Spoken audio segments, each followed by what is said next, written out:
Hey, what's going on, guys? Hex here, and today we're taking a look at the Star Wars Disney Store exclusive Elite Series die-cast metal General Grievous.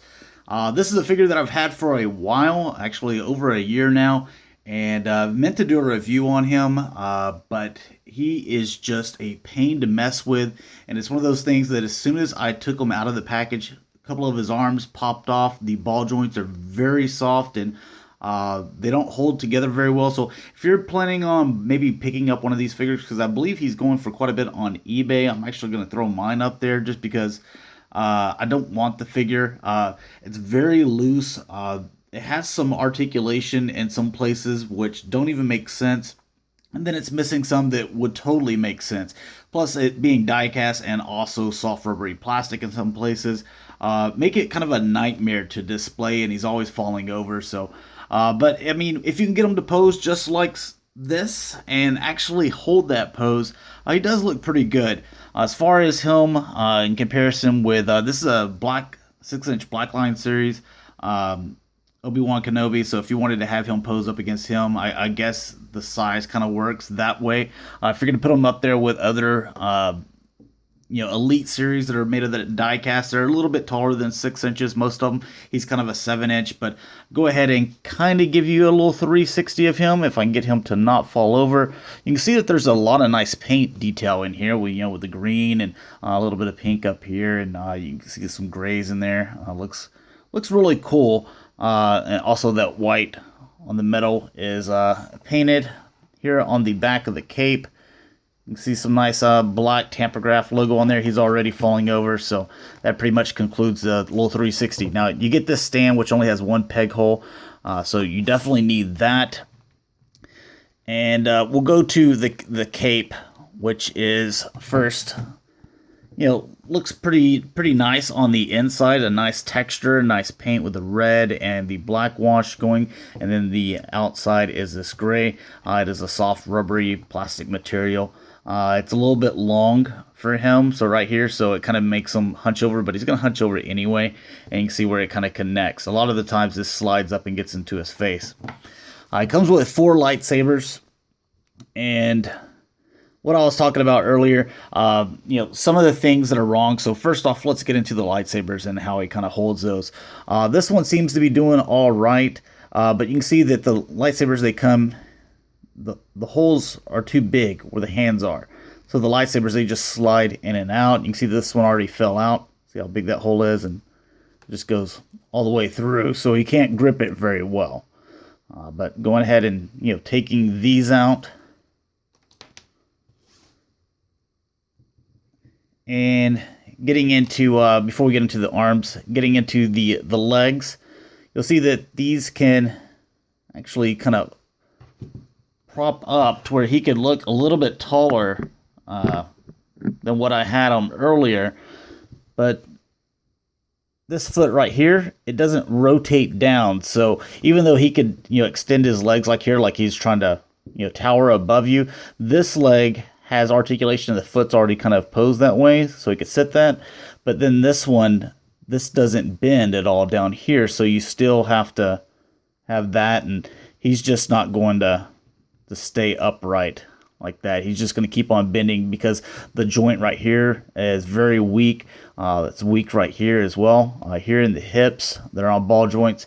They're pretty weak, and then the ball joints here in the shoulders, they're pretty weak. So if you had a lot of clear nail polish, you could get this guy to probably pull off some kind of cool pose and maybe kind of stand up and look at you like that. But you're gonna need a little bit of extra help. You're gonna have to paint some things in with a nail polish and get him to stay that way.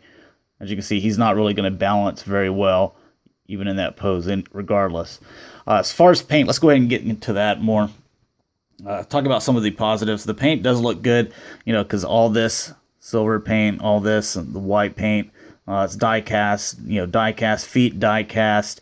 And then you get to the feet down here where his little toes, they're soft rubbery plastic. So whenever you're trying to pose him, he's just kind of bending all over the place on these toes because they're flexible and they move very easily because he's got all this die cast sitting on top of the feet which are supported by soft rubbery plastic, toes, which move quite easily.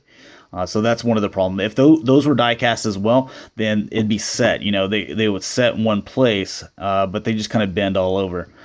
Plus, the way that he's designed, the weight distribution is all over the place. So it really doesn't have a nice center of gravity to where you could just sit on there and he not move.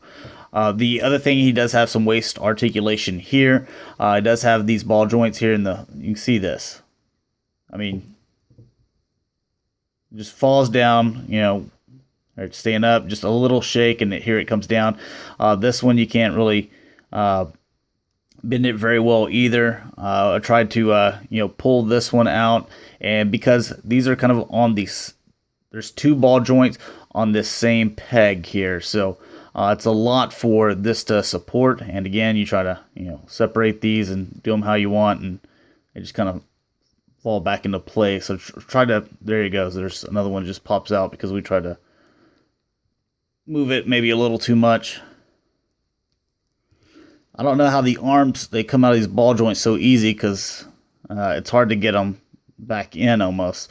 As far as the elbows, you really don't have any. I mean, there's like a little bit of bend in there, you can see. So you get some rotation, a little bit of rotation in there, but not really a bending back and forth. The hands, they're very loose as far as them rotating.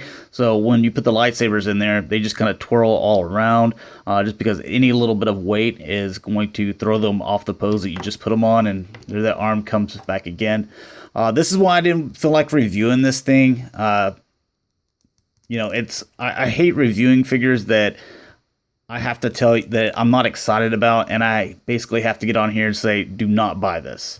Even though I'm going to be selling mine, I do not recommend it at all. I got to be honest with you guys. It's not a very good figure at all. So I don't even know why they made it like this, especially die cast. They should have done it for a 6-inch Blackline series and done it all plastic. But again, the paint, it looks nice. The head sculpt, it looks great. You see some nice gray, green paint in there. Head, it rotates and looks back and stuff like that. But getting this guy to just stand on his own, very tough. Arms pop off. You can't extend the legs the way you want. And just try to get him to just set here, just like normal. If we can. He's not going to do it. So I think it's a total crap figure. And this is one that is, as far as Elite Series figures, is going for quite a bit of money for some reason. Until, you get it in hand and you're like, this is total garbage. So that's just kind of my opinions on it. I wanted to share with you guys. But thanks a lot for watching, guys. Hopefully you enjoyed, and I'll talk to you later. Peace.